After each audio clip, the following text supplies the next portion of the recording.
कोशिश करो कि सत्य की मात्रा ज्यादा हो। झूठ आप बोलते हैं, कम कीजिए, कम करते करते उसे खत्म कर लीजिए। झूठ का कोई भविष्य नहीं है कोई भविष्य? यदि मैं पीतल को सोना कह के बेच भी दूं, कितने दिन बेचूंगा? महीने भर बिकेगा, 2 महीने बिकेगा, सामने वाला देख लेगा कि ये आदमी तो हमें ठग रहा है, झूठ बोल रहा है, तो फिर क्या होगा? खत्म हो जाएगा तुम्हारा काम, क्योंकि तुम झूठ पर खड़े हो। और सत्य पर खड़ा हुआ व्यक्ति मैया थोड़ा बहुत हो सकता है परेशान हो जाए, पर सत्य परेशान हो सकता है, सत्य कभी पराजित नहीं हो सकता। इसलिए सत्य में विश्वास करना सीखो, सत्य से काम चलाओ। मैंने आज आपको झूठ कह दिया, कल जब आपको पता चलेगा कि मैंने झूठ कहा था, तो आपका मुझ पर विश्वास, आपकी मुझ पर श्रद्धा रहेगी। यदि श्रद्धा और विश्वास को बरकरार रखना है तो सत्य की नींव पर खड़ा होना पड़ेगा। यदि मैं आज आपसे झूठ बोल दूं तो कितने दिन बोलूंगा मैं? क्या आपको पता नहीं चल जाएगा? मैया जी याद रखना, झूठ बोलने वाला व्यक्ति हमेशा डरता है, कहीं पोल ना खुल जाए, कहीं पकड़ में ना आ जाए। लेकिन सत्य बोलने वाला व्यक्ति, कल भी वो सुखी था, आज भी सुखी है, आने वाले भविष्य में भी वो सुखी रहेगा, क्योंकि सत्य पर खड़ा है। आज जिनकी भी दुकान चल रही है, बिजनेस चल रहा है, व्यापार चल रहा है, आप कहते जरूर हैं कि महाराज जी झूठ बोलना पड़ता है, पर सच्ची बताऊं, बिजनेस व्यापार भी आज जो अच्छे लेवल पर चल रहा है, वह झूठ बोलकर नहीं चल सकता। कहो जी, चल सकता है? नहीं। सच, यदि आप झूठ बोल के ग्राहकी बना भी लेंगे, कल ग्राहकों को पता चल जाएगा, कोई नहीं आएगा तुम्हारी दुकान में। कितने दिन चलोगे? हाँ, यदि आपको महीने भर चलना है, साल भर चलना है, तो झूठ बोलकर आप चल सकते हैं। लेकिन कंटिन्यू चलना है, मार्केट में रहना है, झूठ बोलकर कंटिन्यू मार्केट में नहीं रहा जा सकता। जो बिजनेसमैन है, जो व्यापारी है, वो मेरी बात को समझ रहे हैं। कितने दिन चलोगे झूठ बोल के? पकड़ में आ जाएगा। इसलिए झूठ बोलने वाला यहां भी सजा भुगतता है, और भगवान के घर में तो उसका हिसाब होता ही है। इसलिए 2 रोटी भले कम खाना पड़े तो कम खाओ, लेकिन सत्य की रोटियां ही खाना सीखो, सत्य के साथ रहना सीखो। सत्यम ब्रूयात प्रियम ब्रूयात, सत्य बोलो और मधुर सत्य बोलो, मीठा। सत्य में बहुत बड़ी ताकत है। सत्य ही बोला था राजा हरिश्चंद्र ने, सत्यवादी के नाम से आज तक जाना जाता है। सत्य में इतनी ताकत है मैया कि सत्य बोलने वाला अमर हो जाता है। राजा हरिश्चंद्र मरकर भी अमर हैं। लोग आज भी सत्यवादी के नाम से कहते हैं, बड़ा सत्यवादी हरिश्चंद्र बन रहा है। इसका मतलब जब जब सत्यवादी का नाम लिया जाएगा, तब हरिश्चंद्र का नाम पहले आएगा। सत्य व्यक्ति को अमर कर देता है, जबकि झूठ में यह ताकत नहीं है। झूठ आपको अमर नहीं कर सकता। झूठ की रोटियां पेट खराब कर देती हैं, जबकि सत्य की रोटियां हमेशा आपको स्वस्थ रखती हैं। लोग समझते नहीं। आप लोगों को लगता है झूठ बोलेंगे बड़े आदमी हो जाएंगे, बहुत पैसा कमा लेंगे। क्या करोगे पैसा कमा के? बांध कर ले जाओगे। झूठ बोलकर संपत्ति कमा भी लोगे तो वह धन देख लेना, लिख के रख लेना, झूठ बोल करके, बेईमानी करके, भ्रष्टाचार करके जो धन कमाया गया है, वही धन तुम्हारे झगड़े का, तुम्हारे विनाश का कारण बनेगा, क्योंकि झूठ बोल के कमाया गया। यदि सत्य बोलकर तुम्हारे पास धन आया होता, सत्य का तुम धन कमाते, तो सत्य का धन कई पीढ़ियों तक चलता है मैया। सत्य का धन कई पीढ़ियों तक चलता है, और झूठ का धन तुम्हारी आंखों के सामने आता है, और तुम्हारी आंखों के सामने तुम्हारे घर परिवार में आग लगाकर चला जाता है। तुम भले बेईमानी करते हो, तुम्हें पता है कि हम बेईमानी कर रहे हैं, गलत कर रहे हैं, इसका परिणाम क्या है? वो धन तुम्हें सुख नहीं दे सकता, घर में शांति नहीं होती। आप बेईमानी का धन ले आओ घर में, फिर देखो आपके घर में झगड़ा बना रहेगा, पति पत्नी का, बेटा बाप का, किसी ना किसी का झगड़ा, विवाद की स्थिति रहेगी, क्योंकि वो झगड़ा, पाप उस धन में। धन में 2 लोग बैठते हैं, पहला भगवान, दूसरा कलयुग। जो मेहनत की, ईमानदारी की कमाई का धन है, उसमें भगवान श्री कृष्ण का वास होता है। वह धन सुकून देता है, शांति देता है। और जो धन बेईमानी, भ्रष्टाचार, गलत ढंग से कमाया गया, वह धन, उसमें कलयुग बैठता है, और वह धन कलह कराता रहता है, भाई भाई का विवाद करा देगा, मामला कोर्ट कचहरी तक चला जाएगा। आप कमा के देख लो, और जो कमा रहे हैं उनसे पूछ लो कि वो कितने सुखी हैं उस पैसे से। तुम बड़े आदमी बन जाओगे, करोड़पति हो जाओगे। अभी तुम कच्चे घर में रहते हो, खप्पड़ वाले घर में पैसा बेईमानी का कमा के तुम बड़े बंगले में रह तो लोगे, लेकिन जो सुकून तुम्हें उस कच्चे घर में था वो सुकून बंगले में नहीं होगा, क्योंकि बेईमानी से तुमने बंगला बनाया। तुम रह लो, रावण था तो सोने की लंका में, बेईमानी की लंका थी, भगवान शंकर ने बनवाया था पार्वती जी के लिए, उसने हड़प ली, अपने गुरुजी से संपत्ति हड़प ली रावण ने। जितने दिन लंका में रहा सुखी नहीं रहा रावण। तुम दूसरों का हड़प लो, तुम्हें लगता क्या है कि हम बहुत सुखी हो जाएंगे? घास की कुटिया ही मेहनत की हो, ईमानदारी की हो, तो उसमें भी अच्छा लगता है रहने में, सुख मिलता है, नींद अच्छी आती है, भोजन हजम होता है, होंठों पे मुस्कान रहती है। बेईमानी की लंका में भी कोई रह ले तो घुट घुट के मरता रहेगा। गंभीरता से विचार कर लेना इन बातों पर। मनुष्य का धर्म क्या है? सत्य। मनुष्य का धर्म क्या है? सत्य पहला। दूसरा, दया धर्म का मूल है, पाप मूल अभिमान, तुलसी दया न छोड़े जब तक घट में प्राण। दया हमें कभी नहीं छोड़नी चाहिए, दया धर्म का मूल है। दया भाव रखो, हृदय कैसा हो? कठोर नहीं होना चाहिए, दयालु हो, हृदय में दया हो, करुणा हो, सबके प्रति दया हो। कई लोग बड़े कठोर होते हैं, बड़ी निर्दयता होती है। ये कठोर लोग कौन हैं? आपने देखा हो ना, कई लोग तलवार से बकरे का सिर काट देते हैं, बकरा मार देते हैं। ये कौन लोग हैं? ये निर्दयी लोग हैं। इनके अंदर दया लेस मात्र भी नहीं है। यदि दया होती तो दयावान व्यक्ति तलवार चला ही नहीं सकता। हां, तलवार चलाएगा, दुष्टों के लिए तलवार उठाना उचित है ना? भारत माता की रक्षा के लिए तलवार उठाकर दुष्टों का दमन करना तो उचित है, पर निरपराधी को, मूक प्राणी को मार डालना, क्या ये धर्म है? नहीं। लोग बकरा मार डालते हैं खाने के लिए, मछली मार डालते हैं खाने के लिए। हमसे तो चींटी भी मारी नहीं जाती जानबूझकर। धोखे से भले मर जाए चींटी अलग विषय है, पर जानबूझकर तो चींटी को भी नहीं मारते, फिर बकरा बकरी मछली को भला कैसे मारेंगे? क्यों? जिसके भीतर दया है वह तो किसी को रोता हुआ भी नहीं देख सकता, तो फिर भला दयावान व्यक्ति मछली को तड़पता हुआ कैसे देख सकता है? आप यदि मांसाहारी हैं तो प्रमाण है ये कि आप निर्दयी व्यक्ति हैं। दयावान व्यक्ति अपने स्वाद के लिए किसी मछली की, किसी जीव की हत्या नहीं कर सकता। मैं नहीं करता ना किसी की हत्या, आप क्यों करते हैं? यदि करते हैं तो फिर आप निर्दयी हैं। मेरी नजर में भी निर्दयी हैं और ईश्वर की नजर में भी आप निर्दयी हैं, क्योंकि आप अपने स्वाद के लिए किसी जीव की हत्या करते हैं। इसलिए मांस खाना ये मनुष्यों को शोभा नहीं देता, आपके और हमारे स्वभाव में सूट नहीं करता। हमारे लिए दाल चावल सब्जी रोटी है। अब कोई सज्जन कहे महाराज जी दाल चावल भी तो जीव है, वो भी तो अंकुरित होता है, और मुर्गी और मछली भी जीव है, तो चाहे वो खाओ या ये खाओ। ये पागलपंती वाली बात है, ये बेवकूफ बनाने वाली बात है। आजकल जो लोग मांस खाते हैं ना, वो लोग दलील रखते हैं, अरे जो तुम दाल चावल खाते हो वो भी तो जीव है। वो मांसाहारी लोग ऐसा कहते हैं, वो ये समझते हैं कि मांस खाना सही है। वो उनकी दलीलों से ये वो कहना चाहते हैं कि हम जो कर रहे हैं वो सही है, और तुम लोग जो दाल चावल रोटी खा रहे हो ये भी तो जीव है, ऐसा वो लोग दलील रखते हैं। तो जरा उन्हें समझा दो। हम बता रहे हैं, हम आपसे कह रहे हैं कि जो मांस होता है, आप किसी मछली को पकड़ेंगे तो वो भागेगी, पानी से निकालेंगे तो तड़पती है, जबकि गेहूं का दाना तड़पता नहीं है, चावल का दाना तड़पता नहीं है।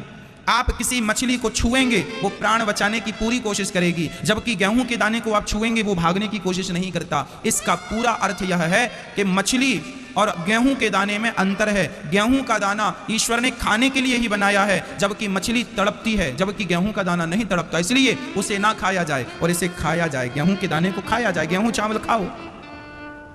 दूसरा, मछली को सुख और दुख होता है, पानी में डाल दो सुखी हो जाएगी, निकाल दो दुख हो जाएगा, जबकि गेहूं को कोई सुख और दुख होता है। मछली की आंखें हैं, मछली की श्वास चल रही है, ऑक्सीजन लेती है, जबकि गेहूं का दाना, उसकी ना आंखें हैं ना ऑक्सीजन लेती है। हाँ, वो भी जीव है, गेहूं के दाने को पानी में डाल दो अंकुरित हो जाएगा, लेकिन उस मछली से यदि गेहूं की, इसलिए कहता हूं बच्चों को पढ़ाने के पहले जरा टीचरों का भी मुआयना कर लेना चाहिए। जो मांस खाने वाले टीचर होते हैं, आजकल वो टीचर बच्चों को ये बातें बता रहे हैं। बच्चे, एक टीचर ने बच्चे से कहा, वो टीचर क्रिश्चियन था और क्रिश्चियन तो मांस खाता है, तो क्रिश्चियन ने हिंदू बच्चे से पूछा, क्यों जी तुम मांस खाते हो? तो वो हिंदू बालक था, ना सर हम मांस नहीं खाते, हम हिंदू हैं, हम मांस नहीं खाते, हमारे घर पूजा होती है। तो क्रिश्चियन टीचर ने कहा, अरे बच्चा तुम बताओ मांस में और अन्न में क्या अंतर है? अब वो छोटा सा बच्चा तुम्हारे इस प्रश्न का क्या उत्तर देगा? तुम्हें ज्यादा शास्त्रार्थ की पढ़ी है तो आओ हमसे कर लो, बात ही करनी हमसे करो। छोटे छोटे बच्चों को आज लोग बरगलाते हैं, खासकर वो टीचर जो स्वयं मांसाहारी है। इसलिए जब बच्चे आपके स्कूल से घर आए तो जरूर उन समय निकाल कर पूछा करो, बेटा स्कूल में क्या बताया गया, क्या पढ़ाया गया। थोड़ा सा समय बच्चों को दिया करो, कहीं स्कूल में उन्हें मांस खाने के लिए प्रेरित तो नहीं किया जा रहा है। ऐसा भी षड्यंत्र चल रहा है। मैं ये जो बात बता रहा हूं ये प्रत्यक्ष बात बता रहा हूं, किसी बच्चे ने मेरे से बताया कि हमारे टीचर कहते हैं कि मांस में और अन्न में तो कोई अंतर नहीं है। अब बताओ, जब ये बात टीचर बताएगा बच्चे को तो बच्चे की बुद्धि कितनी है? वो तो वही सही मानेगा ना जो टीचर बताएगा। उसके अंदर तो ये बातें करने की ताकत नहीं है ना, वो इतना समझदार नहीं है, अभी उसकी आयु कम है।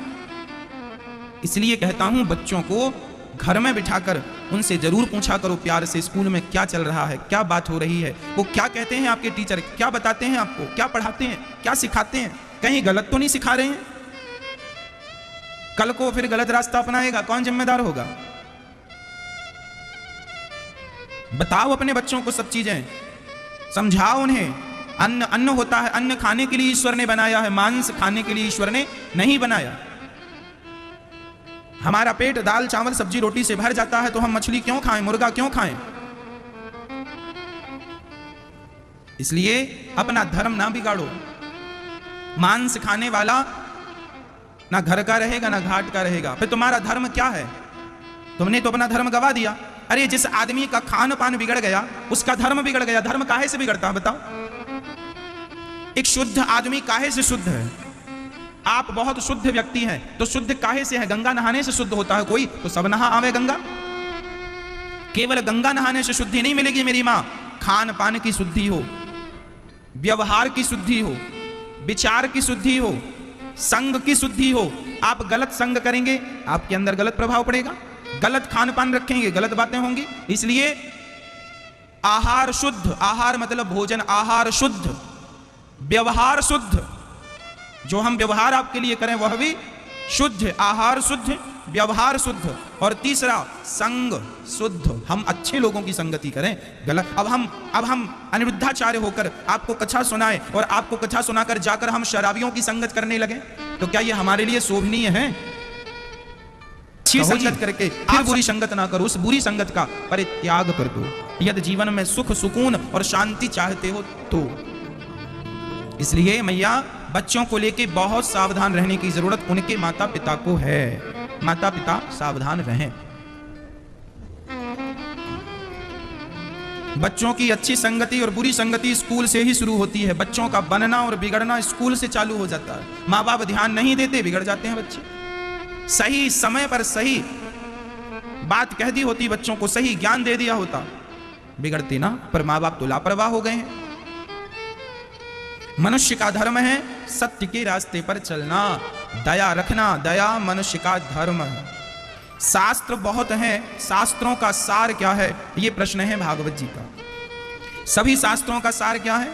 सबका सार भगवान की कथा है, कृष्ण का नाम है, राम का नाम है। सीताराम सीताराम कोई जप ले, राधे श्याम कोई जप ले, श्रीमन नारायण कोई जप ले। केवल इतना जप लेगा तो भवसागर से पार हो जाएगा। सभी वेद पुराण सुनने का पढ़ने का जो फल है वही फल केवल भगवान का नाम जपने का है। आप देख लो, नाम कोई अब कोई कहे सीताराम सीताराम तो राम शब्द क्या है? वेदों का सार राम है, पुराणों का सार राम है, वेदों का पुराणों का सार कृष्ण है, वेदों का पुराणों का सार नारायण है। कोई वेद पुराण ना पढ़े, केवल नारायण श्रीमन नारायण का जाप करे तो वो वेद पुराण पढ़ने का ही फल पा रहा है। केवल नाम, हम नहीं जानते वेद पुराण कैसे हैं, क्या लिखा है, लेकिन राम नाम जान लें, इसी से कल्याण हो जाएगा। अजामिल कौन सा ज्ञानी था, क्या जानता था, लेकिन अंत समय नारायण का नाम निकल गया तो मुक्ति मिल गई कि नहीं। नाम में ही बड़ी चाबी, नाम चाबी है, जो ऐसी चाबी है जो मोक्ष का दरवाजा खोल देता है। इसलिए कुछ ना आवे तो सीताराम सीताराम कहने लग जाओ, सबके लिए आसान है। काम करते रहो, नाम जपते रहो, है ना, वो नाम है। एक बात बताएं भैया, एक आदमी को पानी में तैरना नहीं आता और फिर भी उसे पानी में उतरने का मन है, बताओ क्या करें? मैया, ओ मैया, एक आदमी को पानी में तैरना नहीं आता पर पानी में उतरने का मन है, बताओ कैसे उतरेगा? है कोई उपाय? हाँ या ना? कोई उपाय है? क्या उपाय बताओ?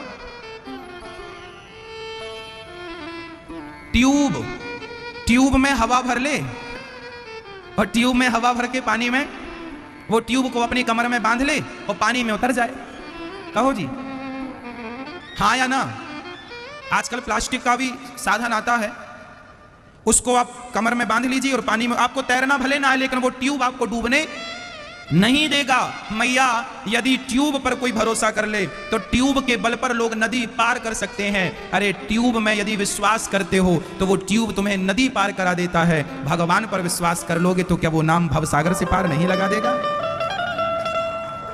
यदि नदी को पार करना है तो ट्यूब का सहारा चाहिए और भवसागर पार जाना है तो राम नाम का सहारा चाहिए। बस विश्वास करना पड़ेगा उस नाम पर। इसलिए कहता हूं, तैरना नहीं आए तो कोई बात नहीं, ट्यूब ले लो। तुम्हें साधन नहीं आता, तुम पढ़े लिखे नहीं हो, तुम वेद पुराण नहीं जानते, पूजा करना नहीं आता, पाठ करना नहीं आता, यज्ञ करना नहीं आता, जप करना नहीं आता, हम ज्ञानी नहीं है, कुछ नहीं आता, हम मूर्ख हैं, कोई बात नहीं, महामूर्ख हो तो भी भगवान के नाम का आश्रय ले लोगे, भवसागर से पार हो जाओगे। बड़े बड़े साधु संत जो गति पाते हैं वह गति मूर्ख भी पा सकता है केवल नाम का आश्रय लेने पर। इसलिए काम करते रहो, नाम जपते रहो, मन से गोविंद गोपाल गाते चलो। याद आवेगी उसको कभी ना कभी, मेरी विनती सुनेगा कभी ना कभी। ऐसा विश्वास मन में जगाते चलो, मन से गोविंद गोपाल गाते चलो। काम बराबर करो पर काम धाम करते हुए भगवान का नाम लेते चलो। हम ये नहीं कहते कि तुम सब छोड़ के राम राम जपो, ना ना, काम बराबर करो। डॉक्टर हो तो मरीजों की सेवा करो, किसान हो तो खेती करो, बिजनेसमैन हो बिजनेस करो, दुकानदार हो दुकान चलाओ, जहां हो जैसे हो जो हो सारा काम करो, पर काम करते हुए भगवान का स्मरण करते रहो। यही भक्ति है और यहीं से भवसागर से पार हम पहुंच सकते हैं। इसलिए नाम का आश्रय, किसका आश्रय, किसका आश्रय लेना है भैया? नाम। इसलिए बड़े बड़े संतों ने कहा है कि कलयुग केवल नाम आधारा, सुमरी सुमरी नर उतरही पारा। बहुत बड़ी ताकत है नाम पर, इसलिए नाम लिया करो। श्रीमन्नारायण चरणौ शरणं प्रपद्ये, श्रीमते नारायणाय नमः। बोलो श्रीमन्नारायण, जय श्रीमन्नारायण। मैया बोलती नहीं हो, बोलो जय श्रीमन्नारायण। मैया आप बोलो जय श्रीमन्नारायण। जय श्रीमन्नारायण, ये नाम बोला करो जो तुम्हें आसान लगे। सीताराम सीताराम आसान लगे सीताराम, क्योंकि नारायण बोल दो या सीताराम या राधे श्याम एक ही बात है, इनमें कोई भिन्नता नहीं है। जो तुम्हें आसान लगे, जो मुंह में आसानी से, तुम सीताराम बोलो। जो तुम्हारे मुंह से आसानी से निकल आए, जिसका अभ्यास है वो कहो। सीताराम सीताराम कहो, सीताराम। तुम्हें ओम नमः शिवाय का अभ्यास है तो नमः शिवाय कहो। जो तुम्हें अभ्यास है, सीताराम का अभ्यास है सीताराम कहो, राधे श्याम का अभ्यास है राधे श्याम कहो, श्रीमन्नारायण का अभ्यास है श्रीमन्नारायण। कोई एक नाम पकड़ लो, बस नाम के बल पर भवसागर से पार कर जाओगे। जहां हो जैसे हो बस नाम का सहारा ले लो। एक ही बातें हैं, भगवान सगुण हैं या निर्गुण? अब ये प्रश्न भागवत जी का है। कई लोग ना इस बात पर बड़ा विवाद करते हैं, भगवान सगुण हैं, साकार हैं या निराकार हैं। अच्छा आप बताओ, भगवान साकार हैं या फिर निराकार हैं? क्या है मैया? मैया जी, ओ मैया बताओ, भगवान साकार हैं या फिर निराकार हैं? क्या है आप बताओ मैया। क्या है मैया आप बताओ। मैया आप बताओ भगवान क्या है? भगवान साकार भी हैं और निराकार भी हैं। अब आप कहेंगे महाराज जी दो कैसे हो सकते हैं? तो उदाहरण से समझते हैं। पानी साकार है या निराकार है? आप बताओ। जिसका कोई आकार ना हो उसे निराकार कहते हैं, जिसका कोई आकार हो उसे साकार कहते हैं। सगुण भी कहते हैं। अब बताओ, पानी साकार है या फिर निराकार है? पानी निराकार है। पानी का कोई आकार नहीं होता। पानी का कोई आकार है? पानी का कोई आकार नहीं है। समुद्र में पानी भरा है, बताओ उसका क्या आकार है? नदी में पानी है, बताओ क्या आकार है? पानी का कोई आकार नहीं है, इसलिए पानी निराकार होता है। लेकिन वही पानी जब फ्रिज में रख दिया जाए तो वह पानी बर्फ बन जाता है और बर्फ का एक आकार होता है। उसी तरह परमात्मा निराकार पानी की तरह है, वो निराकार है, पर भक्तों के प्रेम के कारण वही निराकार कभी कभी सगुण साकार बनकर प्रकट हो जाते हैं। वही राम, भगवान का निराकार रूप क्या है? भगवान का निराकार रूप क्या है? भगवान का विष्णु, भगवान का जो विष्णु रूप है, विष्णु नाम है, सर्वम विष्णुमयम जगत। भगवान का जो विष्णु रूप है वह कौन सा रूप है? निराकार। और भगवान का जो राम रूप है वह क्या है? साकार। भगवान का जो विष्णु नाम है, जो विष्णु रूप है, वह व्यापक, व्यापक होने से उन्हें विष्णु कहा गया। व्यापक हैं और निराकार हैं। कोई आकार, जिसका कोई आकार ना हो उसे निराकार विष्णु भगवान उन्हें कहते हैं। और जिन भगवान को हम राम और कृष्ण कहते हैं वही निर्गुण निराकार, वही विष्णु, वह राम और कृष्ण सगुण साकार बनकर प्रकट हो गए। क्यों प्रकट हुए? हम इंसानों के लिए। अच्छा ये बताओ, हम तुच्छ से प्राणी हैं, इंसान हैं, मनुष्य हैं, हमें क्या पता कि बैकुंठ कहां है? बताओ जी।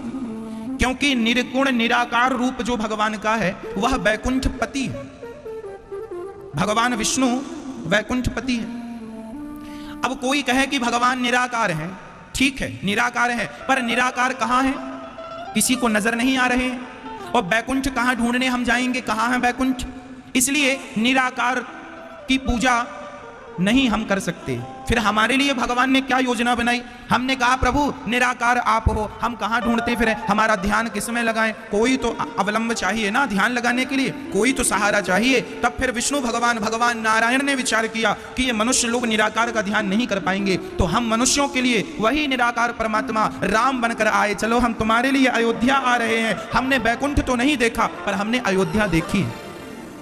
फिर वही भगवान हमारे लिए कृष्ण बनकर आए। हमने बैकुंठ नहीं देखा पर हमने वृंदावन देखा है। तो मनुष्यों के लिए भगवान ऐसे बनकर आए कि तुम दौड़ कर जाओ और वृंदावन अपनी आंखों से देख के आ जाओ, अयोध्या अपनी आंखों से देख कर आओ। वही निर्गुण निराकार भक्तों के लिए सगुण साकार बनकर के आए। इसलिए हमें निर्गुण निराकार का ध्यान नहीं करना, हमें वही परमात्मा जो निर्गुण निराकार है, जब सगुण साकार बन के आए राम और कृष्ण, हमें उनका ध्यान करना है। क्योंकि निराकार तो तुम्हारे ध्यान में आएगा ही नहीं। आंख बंद करके बैठे रहोगे, क्या दिखेगा? वो है ही निराकार। तो निराकार तुम्हारी आंखों में क्या समाएगा?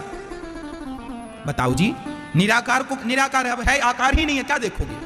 ना तो तुम आंख खोलकर देख सकते हो, ना तुम आंख बंद करके देख, क्योंकि निराकार है। हाँ यदि साकार है तो आप आंख खोलकर भी, बिहारी जी साकार रूप में बैठे हैं ना, आंख खोलकर भी देख सकते हो। और आंख बंद करके ध्यान लगाओ, बिहारी जी तुरंत आंखों में आ जाएंगे, ध्यान में आ जाएंगे। जगन्नाथ जी साकार रूप में बैठे हैं, आंख खोलकर भी देखो, बंद करके भी देखो, दोनों में दिखते हैं। हम जैसे तुच्छ प्राणियों के लिए हमारी भक्ति का रास्ता आसान हो जाए, इसलिए वही निर्गुण निराकार हम जैसे मनुष्यों के लिए सगुण साकार बन करके आए हैं, ताकि हम जीव मात्र पर कृपा हो सके। इसलिए वही निर्गुण निराकार सगुण साकार बनकर आए हैं। इसलिए अब कोई कहे कि मैं निर्गुण की पूजा, निराकार की पूजा करता हूं, तो भैया तू निर्गुण निराकार की कर, हम तो सगुण साकार राम कृष्ण की पूजा करते हैं।